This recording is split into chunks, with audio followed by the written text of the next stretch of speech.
શ્રી ગણેશાય નમઃ. મિત્રો, આપ જોઈ રહ્યા છો આપણી યુટ્યુબ ચેનલ કૃષ્ણ વંદે જગતગુરુમાં આપ સૌનું સ્વાગત છે. આજે આપણે આ વિડીયોમાં સાંભળશું ભાદરવા માસમાં વદ પક્ષમાં જે એકાદશી આવે છે તેને ઇન્દિરા એકાદશી કહેવામાં આવે છે. આ વ્રતના પ્રભાવથી મોટા મોટા પાપોનો નાશ થઈ જાય એટલી એ પાવનકારી લાભદાયક તિથિ ગણાય છે. નીચ યોનિમાં એ લોકો એટલે કે આપણા પિતૃઓ જે નરક લોકમાં સબળતા યાતનાઓ ભોગવતા પિતૃઓને પણ આ એકાદશીનું વ્રત મુક્તિ આપી અને સ્વર્ગ લોકમાં લઈ જનારું છે. તો આજે આપણે આ વિડીયોમાં સાંભળીએ એકાદશીના વ્રત વિધિ મહાત્મ્ય તથા કથા વિશે આજે આપણે આ વિડીયોમાં સાંભળીશું. જો આપને મારો વિડીયો પસંદ આવે તો લાઈક કરજો, શેર કરજો અને પહેલી વાર જો આ વિડીયો આ ચેનલમાં જોઈ રહ્યા હોય તો સબસ્ક્રાઈબ કરજો, જેથી મારા નવા વિડીયોની માહિતી તુરંત આપ સુધી પહોંચે. જલમધ્યે વરાહમ ચ પર્વતે રઘુનંદમ ગમને વામનમ ચેવ સર્વકાર્યેષુ માધવમ ષોડશતાની નમાની પ્રતિરુત્થાય પઠત સર્વ પાપ વિનિમુક્તા વિષ્ણુ લોકે મહ્યતે. હે લક્ષ્મીપતિ નારાયણ, હે દેવાધિદેવ, શેષનાગ પર શયન કરનારા, સુંદર અંગવાળા, કમળ જેવા નેત્રવાળા, ભાવના ભયોને હરનારા, ત્રિલોકના સ્વામી, હે વિષ્ણુ ભગવાન, હું તમને વંદન કરું છું. મનુષ્યોને સારા માર્ગે ચાલવા, સારા કર્મો કરવા, જપ તપ વ્રત ઉપવાસ કરવા આપણા શાસ્ત્રોમાં કહ્યું છે. આ બધામાં એકાદશીના વ્રતનું મહાત્મ્ય સૌથી મોટું ગણવામાં આવે છે. એક મહિનામાં અંજવાળિયામાં અને અંધારિયામાં મળીને કુલ 2 અગિયારસ આવે અને ત્રીજા વર્ષે એક અધિક મહિનો આવે એટલે કુલ 26 અગિયારસ થાય. આ સર્વે અગિયારસના વ્રતો કરવા લાયક છે, કેમ કે આ વ્રતનું ફળ તરત જ પ્રાપ્ત થાય છે. મનુષ્યોના સઘળા પાપો નાશ થાય અને લોકોના મનોરથ પણ પૂર્ણ થાય છે. વિષ્ણુ ભગવાન કહે છે કે જે વ્યક્તિ કલયુગમાં એકાદશીની રાત્રે જાગરણ કરતી વખતે વૈષ્ણવ શાસ્ત્રનો પાઠ કરે તેના કોટી જન્મોના થયેલા 4 જાતના પાપ નષ્ટ થઈ જાય. જે એકાદશીના દિવસે વૈષ્ણવ શાસ્ત્રનો પાઠ કરે તે મારો વિશેષ ભક્ત છે અને તેને હું ઉત્તમ જ્ઞાન આપું અને વિષ્ણુ તેને મોક્ષ પ્રદાન કરે છે. 26 એકાદશીના વ્રત ન કરી શકે તેણે અષાઢ સુદ શુક્લ એકાદશી એટલે કે દેવશયની એકાદશીથી કારતક સુદ શુક્લ એટલે કે પ્રબોધની એકાદશી સુધીની બધી એકાદશી કરવી જરૂરી છે. એકાદશીમાં ઉપવાસ કરવો અત્યંત જરૂરી છે અને સાવ નકોડો નહીં પણ ફળાહાર કરવો.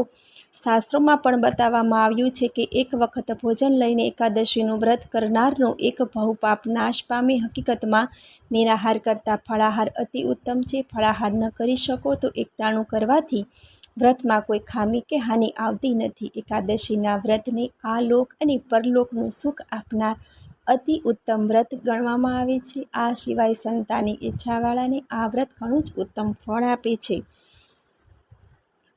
એકાદશીના પ્રાતઃકાળે લાકડીનું દાંતણ કે ટૂથપેસ્ટનો ઉપયોગ કરવો નહીં. લીંબુ, જાંબુ કે આંબાના પાન ચાવી જવા, આંગળી વડે ગળું શુદ્ધ કરી લેવું.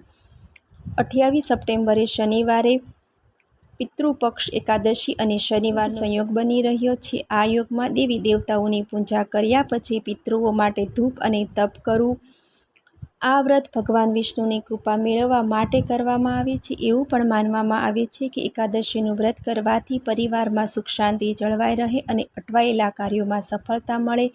જો તમે આ દિવસે સવાર, બપોર અને સાંજે વિશેષ ધાર્મિક અનુષ્ઠાન કરશો તો તમને અમર્યાદિત પુણ્ય મળી શકશે. દિવસની શરૂઆત સૂર્યને જળ અર્પણ કરીને કરવી. આ પછી તુલસીને જળ ચડાવી. ઘરના મંદિરમાં ભગવાન ગણેશ, વિષ્ણુ, લક્ષ્મી, શિવ પાર્વતી અને બાળ ગોપાલનો અભિષેક કરવો. અભિષેક માટે પંચામૃતનો પણ ઉપયોગ કરવો. પંચામૃતમાં દહીં, દૂધ, ઘી, ખાંડ અને મધ મિક્સ કરીને તૈયાર કરવું જોઈએ. પંચામૃત પછી શુદ્ધ અભિષેક કરો. આ પછી ભગવાનને માળા, ફૂલ અને વસ્ત્રથી શણગારી મીઠાઈઓ અર્પણ કરવી. વિષ્ણુ, લક્ષ્મી અને બાળ ગોપાળને તુલસી અર્પણ કરવા. શિવ પાર્વતી અને શંકરજીને દૂર્વા, બિલ્વના પાન ચડાવવા. અગરબત્તી પ્રગટાવી અને આરતી કરવી. પૂજામાં શ્રી ગણેશાય નમઃ, ઓમ નમઃ શિવાય, ઓમ ગૌરે નમઃ, ઓમ નમો ભગવતે વાસુદેવાય, ઓમ શ્રી મહાલક્ષ્મીય નમઃ, ઓમ ક્રીમ કૃષ્ણાય નમઃ મંત્રનો જાપ કરવો. આ એકાદશી પિતૃઓની છે, તેથી સવારે દેવી દેવતાઓની પૂજા કર્યા પછી બપોરે 12 વાગે પિતૃઓ માટે ધૂપ ધ્યાન કરવું. પિતૃઓ માટે શ્રાદ્ધ, પિંડદાન અને તર્પણ બપોરે જ કરવું જોઈએ. હથેળીમાં પાણી લઈને અંગૂઠાની બાજુથી પિતૃઓને તર્પણ કરવું. અને અર્પણ કરવું. તુલસીને વિષ્ણુ પ્રિયા કહેવામાં આવે છે, એટલે કે ભગવાન વિષ્ણુને તુલસી ખૂબ જ પ્રિય છે. આ જ કારણસર ભગવાન વિષ્ણુ અને તેમના અવતારોને તુલસી વિના ચડાવવામાં આવતા નથી. એકાદશી પર ભગવાન વિષ્ણુની સાથે તુલસીની પણ પૂજા કરવી. સાંજે તુલસી પાસે દીવો પ્રગટાવી અને પરિક્રમા કરવી. ધ્યાન રાખવું કે સાંજના સમયે તુલસીને સ્પર્શ ન કરવો. દૂરથી જ પૂજા અને પ્રદક્ષિણા કરવી.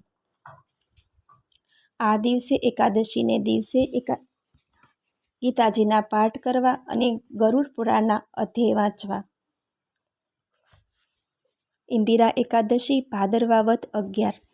યુધિષ્ઠિરે જ્યારે ભાદરવા માસના કૃષ્ણ પક્ષની એકાદશી વિશે જાણવા માટે શ્રી કૃષ્ણ પાસે માંગણી કરી, ત્યારે શ્રીહરિ બોલ્યા, ભાદરવા મહિનાના કૃષ્ણ પક્ષમાં આવતી એકાદશીને ઇન્દિરા એકાદશી કહેવામાં આવે છે. આ વ્રતના પ્રભાવથી મોટા મોટા પાપોનો નાશ થઈ જાય છે. એટલી એ પાવનકારી લાભદાયક તિથિ ગણાય છે.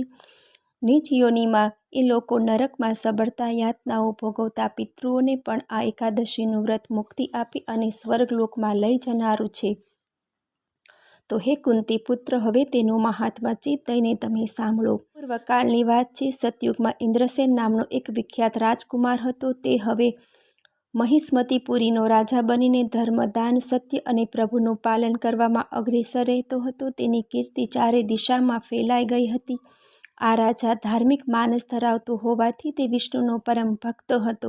વિષ્ણુની ભક્તિમાં કાયમ લીન રહેતો અને હાલતા, ચાલતા, ઉઠતા, બેસતા, ખાતા, પીતા શ્રી વિષ્ણુનો ગોવિંદનો મોક્ષદાયક નામનો જપ કર્યા કરતો હતો. વળી વિધિપૂર્વક આધ્યાત્મિક તત્વના ચિંતનમાં મગ્ન રહેતો. એક દિવસની વાત છે. રાજા સુખપૂર્વક પોતાના મહેલમાં બેઠો હતો. એવામાં અચાનક દેવર્ષિ નારદજી આકાશમાંથી ત્યાં ઉતર્યા. દેવર્ષિ નારદજીને પોતાના મહેલે આવેલા જોઈને રાજા હાથ જોડીને તરત જ ઊભો થઈ ગયો. તેનું વિધિપૂર્વક પૂજન કરીને તેમને આસન પર બેસાડ્યા. ત્યારબાદ રાજાએ કહ્યું કે હે મુનિ શ્રેષ્ઠ, આપની કૃપાથી મારા રાજ્યમાં સર્વ લોકો ખુશી છે. હું પણ સંતોષી છું. આજે આપના દર્શનથી મારો અવતાર સફળ થઈ ગયો. તો હે દેવર્ષિ, આપના આગમનનું કારણ જણાવીને મારા પર મહેરબાની કરો. નારદજી બોલ્યા કે હે રાજન, સાંભળો. મારી વાત સાંભળીને તમને જરૂર નવાઈ લાગશે. હું બ્રહ્મલોકમાંથી યમલોકમાં આંટો મારવા ગયો હતો. ત્યાં એક આસન પર બેસાડીને યમરાજે ભાવપૂર્વક મારી પૂજા કરી. એ સમયે યમરાજની સભામાં મેં તમારા પિતાને પણ જોયા. એ વ્રત ભંગના પ્રભાવથી ત્યાં આવ્યા હતા. હે રાજન, તેમણે તમને સંદેશો સંભળાવવા માટે એક સંદેશો મોકલ્યો છે. તે સાંભળો. કે હે પુત્ર, તું ઇન્દિરા એકાદશીનું વ્રત કરી તેનું પુણ્ય મને અર્પણ કરીને મને સ્વર્ગમાં મોકલ. એમનો આ સંદેશો લઈને હું તમારી પાસે આવ્યો છું. તો હે રાજન, તમારા પિતાને સ્વર્ગલોકની પ્રાપ્તિ કરાવવા માટે ઇન્દિરા એકાદશીનું વ્રત કરો. રાજાએ પૂછ્યું કે હે મુનીશ્વર, કૃપા કરીને મને ઇન્દિરા એકાદશીનું વ્રત કહો. નારદજી બોલ્યા કે હે રાજન, સાંભળો. હું તમને આ વ્રતની શુભદાયક વિધિ કહું છું. ભાદરવા માસના કૃષ્ણ પક્ષમાં દશમના દિવસે ઉત્તમ શ્રદ્ધાપૂર્વક અને પૂરા ભાવથી પ્રાતઃકાળે સ્નાન કરવું. પછી મધ્યાહન કાળમાં સ્નાન કરીને એકાગ્રચિત્ત થઈને એકટાણું કરવું અને રાત્રે ભૂમિ પર શયન કરવું. નિર્મળ પ્રભાત થતાં એકાદશીના દિવસે સવારની ક્રિયાથી પરવારીને સ્નાન કરી ઉપવાસ કરવો. બપોરે પિતૃઓની પ્રસન્નતા માટે શાલિગ્રામ સમક્ષ વિધિપૂર્વક શ્રાદ્ધ કરવું અને દક્ષિણા આપીને બ્રાહ્મણોને ભોજન કરાવવું. પિતૃઓને અર્પણ કરેલ અન્નમય પિંડને સૂંઘીને ગાયને ખવડાવી દેવો. ત્યારબાદ ધૂપદીપથી શ્રીહરિને પૂંજીને જાગરણ કરવું. બારસના દિવસે શ્રીહરિની પૂજા કરીને ભાઈ બહેન પુત્ર પરિવાર સાથે પોતે મૌન રહીને ભોજન કરવું. હે રાજન, આ વિધિ પ્રમાણે આળસ રહિત બનીને તમે ઇન્દિરા એકાદશીનું વ્રત કરો. આથી તમારા પિતૃઓ વૈકુંઠ ધામમાં પહોંચી જશે. હે કુંતી પુત્ર, રાજા ઇન્દ્રસેને વ્રતની વિધિ સમજાવીને નારદજી અંતર્ધ્યાન થઈ ગયા. રાજાએ બતાવેલ વિધિપૂર્વક ઇન્દિરા એકાદશીનું વ્રત કર્યું. વ્રત પૂરું થતાં જ આકાશમાંથી પુષ્પોની વૃષ્ટિ થવા લાગી. રાજાના પિતા ગરુડ પર આરૂઢ થઈને વિષ્ણુધામમાં ચાલ્યા ગયા. સમય પૂરો થતાં રાજા ઇન્દ્રસેને પોતાનું રાજ્ય પુત્રને સોંપીને પોતે પણ સ્વર્ગલોકમાં ચાલ્યા ગયા. હે રાજન, આ પ્રમાણે મેં તમને તમારી સામે ઇન્દિરા એકાદશીનો પ્રભાવ કહ્યો છે. આને વાંચવાથી અને સાંભળવાથી માનવી બધા જ પાપોથી પર થઈ જાય છે અને સ્વર્ગલોકની પ્રાપ્તિ કરે છે. તમેવ માતા ચ પિતા તમેવ, તમેવ બંધુ સસખા તમેવ, તમેવ વિદ્યા દ્રવિણમ તમેવ, તમેવ સર્વ મમ દેવ દેવ. હે દેવોના દેવ, મારે માટે માતા પણ આપજો અને પિતા પણ આપજો, બંધુ પણ આપજો અને મિત્ર પણ આપજો, વિદ્યા પણ આપજો અને દ્રવ્ય પણ આપજો. આપ મારા એકમાત્ર સર્વસ્વ છો. આપને મારા નમસ્કાર હો. મને સાંભળવા બદલ ધન્યવાદ. જય શ્રી કૃષ્ણ.